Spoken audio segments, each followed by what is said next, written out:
apakah saya membutuhkan suplemen serat? Ada tuh katanya cukup 1 saset bisa memenuhi kebutuhan serat harian Anda. Jadi tidak perlu makan sayur lagi, tidak perlu makan buah lagi.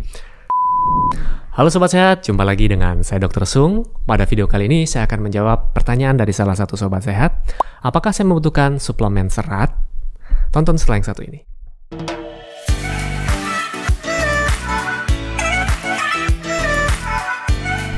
Oke Sobat Sehat, di era sekarang memang banyak sekali beredar berbagai macam suplemen. Ya, mulai dari suplemen protein, suplemen kalsium, dan lain-lain, vitamin C. Dan salah satunya juga serat. Nah, pertanyaannya, apakah kita butuh suplemen tersebut? Atau khususnya untuk suplemen serat ini? Sebelum saya jawab itu, saya mau jelaskan dulu apa itu serat. Nah, yang saya akan bahas ini adalah serat makanan ya, bukan serat yang lainnya. Jadi, seperti meja ini kayu juga itu serat, tapi kan tidak bisa kita makan gitu. Jadi, serat makanan ini merupakan karbohidrat kompleks ya, yang tidak bisa dicerna oleh enzim pencernaan kita. Berbeda dengan misalnya kita makan roti. Nah, roti itu merupakan karbohidrat simple, nanti oleh tubuh kita, oleh enzim pencernaan kita dicerna dan akan menghasilkan glukosa. Dan nanti digunakan untuk sebagai sumber energi. Kemudian serat sendiri tidak bisa digunakan sebagai sumber energi. Lah, terus untuk apa saya makan, Dok? Kan tidak bisa jadi energi, terus buat apa? Nah, sebenarnya serat itu ada fungsinya. Serat itu dibagi menjadi 2 lagi. Yang pertama ada serat larut air, dan kemudian ada serat yang tidak larut air. Jadi kalau kita bicara serat yang tidak larut air, itu ada selulosa, kemudian ada hemilosa, ada lignin. Lalu kalau kita bicara serat yang larut air, itu ada gum, ada pektin. Jadi itu ada fungsinya. Nah, contohnya serat yang larut air tadi itu kan memang susah dicerna oleh tubuh kita. Bukan susah, tidak bisa dicerna. Jadi itu akan membuat pengosongan lambung kita akan lebih lama. Jadi kita akan kenyang lebih lama. Karena lebih susah dicerna oleh lambung kita. Kalau Anda cuma makan roti misalnya, makan atau minum es teh, makan yang manis-manis tok tanpa serat, biasanya sebentar lagi lapar nih, pengen ngambil lagi atau pengen makan lagi. Tapi berbeda dengan Anda memasukkan makanan yang kompleks, yang ada proteinnya, kemudian ada seratnya juga, itu akan membuat Anda kenyang lebih lama. Jadi tidak gampang lapar lah istilahnya. Lalu untuk serat yang tidak larut air, nah fungsinya adalah untuk membuat volume pada feses kita. Jadi karena dia tidak larut air, tapi dia bersifat menyerap air. Nah, jadi pada feses kita atau kotoran kita sebut apa ya? Tinja ya. Itu akan menyerap air di sana dan akan membentuk volume. Ingat, kita bisa buang air besar kalau volumenya cukup. Kalau volumenya tidak cukup, kita akan susah buang air besar. Karena dengan volume yang cukup baru bisa merangsang saraf di sana dan kita akan merasa ingin buang air besar.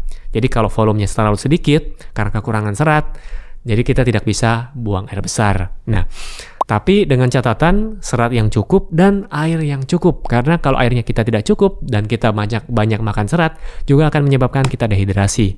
Karena air tersebut banyak diserap oleh serat tadi. Kemudian manfaat lainnya apa? Selain untuk melancarkan buang air besar, kemudian membuat kita kenyang lebih lama.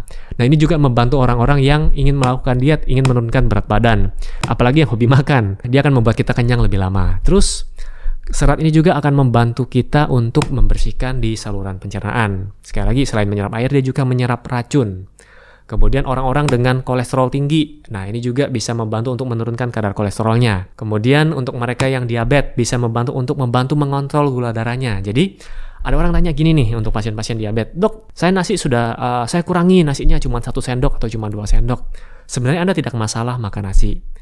Dengan catatan, ada sayur di dalamnya. Nah, berapa jumlah sayur dan buah yang perlu kita konsumsi setiap hari untuk memenuhi kebutuhan serat? Jadi menurut WHO nih ya, kita mengkonsumsi buah dan sayur sekitar 5-9 porsi. Untuk anak-anak 5 porsi, kalau wanita sekitar 7 porsi. Nah, dari 7 porsi atau 9 porsi tadi, porsi terbesar adalah porsi sayurannya. Misalnya, kita bilang 9 porsi. Jadi 4 porsi buah dan 5 porsi sayurannya. Kalau kita bicara gram-gramannya, kita membutuhkan serat kurang lebih sekitar 30 gram per hari.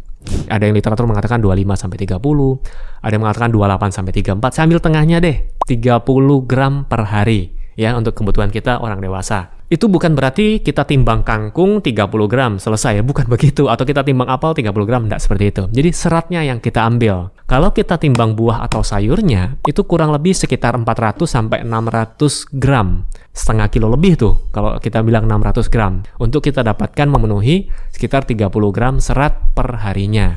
Ya. Nah, kembali sekarang ke pertanyaan, apakah saya membutuhkan suplemen serat? Ada tuh katanya cukup 1 saset bisa memenuhi kebutuhan serat harian Anda. Jadi tidak perlu makan sayur lagi, tidak perlu makan buah lagi. Saya kurang setuju sih kalau itu. Tolong dibaca setiap pabrikan suplemen serat yang kita bahas ini ya.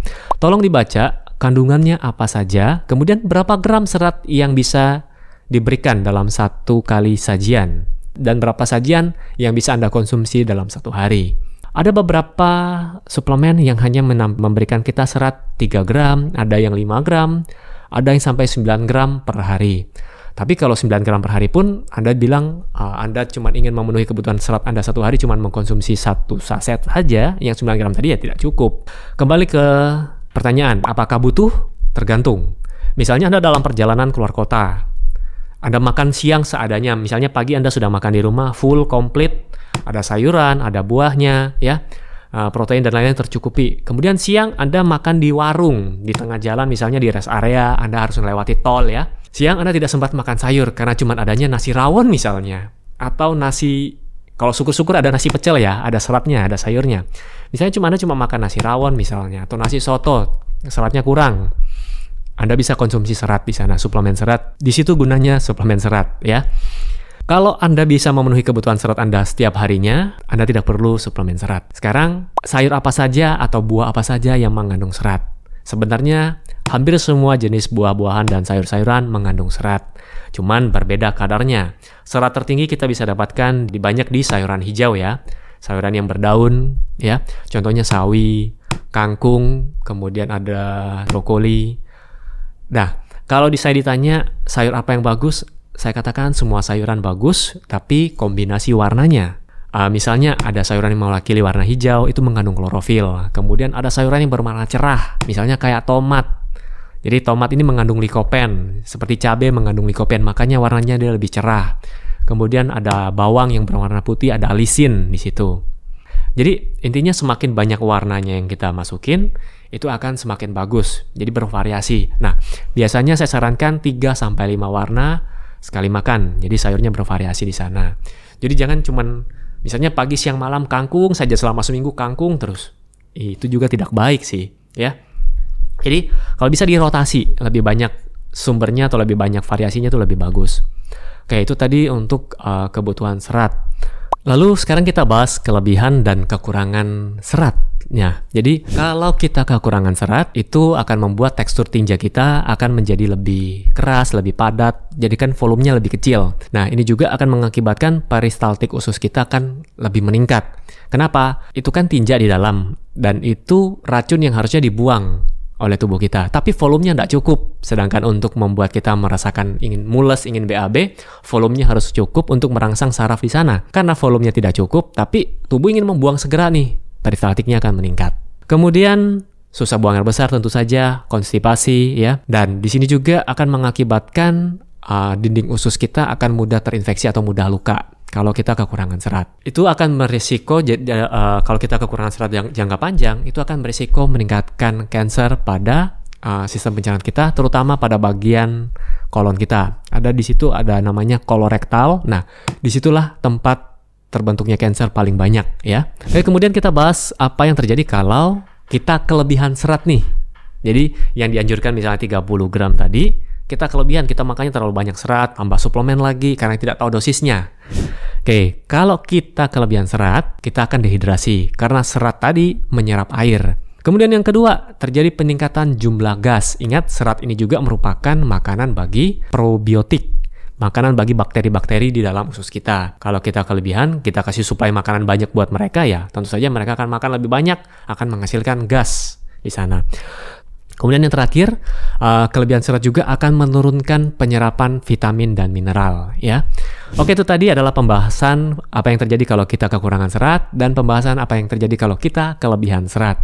Dan ini akan menjawab pertanyaan Anda, apakah Anda membutuhkan suplemen serat atau tidak. Jadi tahu dulu dalam satu hari ini kebutuhan serat saya sudah terpenuhi atau belum.